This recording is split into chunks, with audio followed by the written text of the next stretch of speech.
Enjoy for watching this video. Assalamualaikum warahmatullahi wabarakatuh. Perkenalkan, nama saya Adila Khairunisa. Saya dari Prodi Administrasi Bisnis kelas B, Fakultas Ilmu Sosial dan Ilmu Politik. Di sini saya akan menjelaskan tentang analisis laporan keuangan pada PT Kobeksindo Traktor Tbk dan entitas anak. PT Kobeksindo Traktor Tbk bergerak dalam bidang penjualan dan distributor alat berat, termasuk penjualan suku cadang dan servis alat berat. Perusahaan ini memiliki 12 suku cabang, salah satunya berada di Samarinda, Kalimantan Timur. Mata uang pelaporan yang digunakan dalam laporan keuangan konsolidasi adalah dolar Amerika Serikat, yang merupakan mata uang yang fungsional dan sementara untuk entitas anak yang mata uang fungsionalnya belum menggunakan dolar Amerika Serikat atau USD. Oke, kita langsung saja. Pada laporan keuangan PT Kobeksindo dibagi menjadi dua untuk aset. Ada aset lancar dan aset tidak lancar. Untuk aset lancar terdiri dari kas dan setara kas, piutang usaha, persediaan, pajak dibayar di muka, beban dibayar di muka, dan lain sebagainya.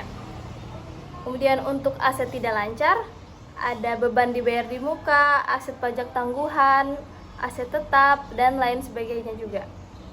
Kemudian jumlahkanlah jumlah aset lancar dengan jumlah aset tidak lancar, maka dapatlah total aset. Pada tahun 2021 ke 2022 terdapat penambahan jumlah aset atau disebut dengan profit. Nah, aset ini mendapat dana dari dua, yaitu dari utang atau liabilitas dengan ekuitas.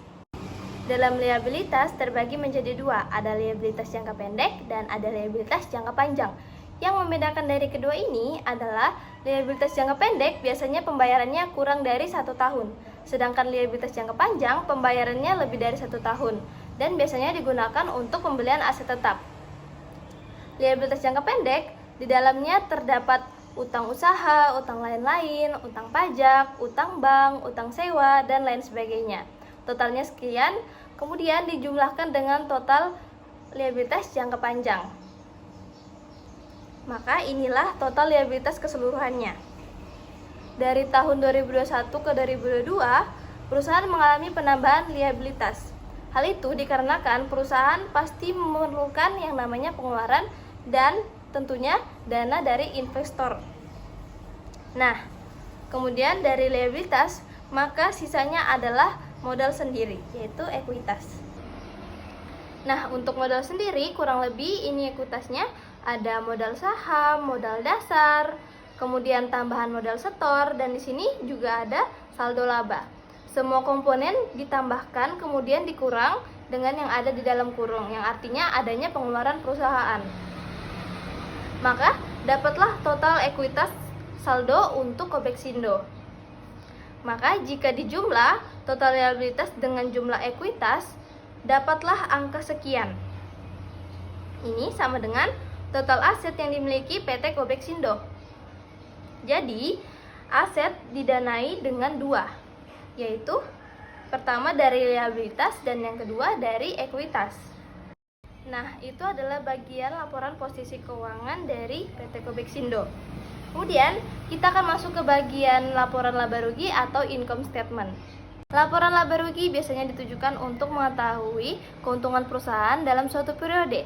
Persamaannya yaitu keuntungan dari perusahaan atau profit itu adalah penjumlahan dari pendapatan dikurangi dengan semua biaya-biaya yang ada di perusahaan. Pada laporan PT Kobeksindo ini dimulai dengan pendapatan bersih atau penjualan dikurangi dengan beban pokok pendapatan sama dengan laba bruto atau laba kotor.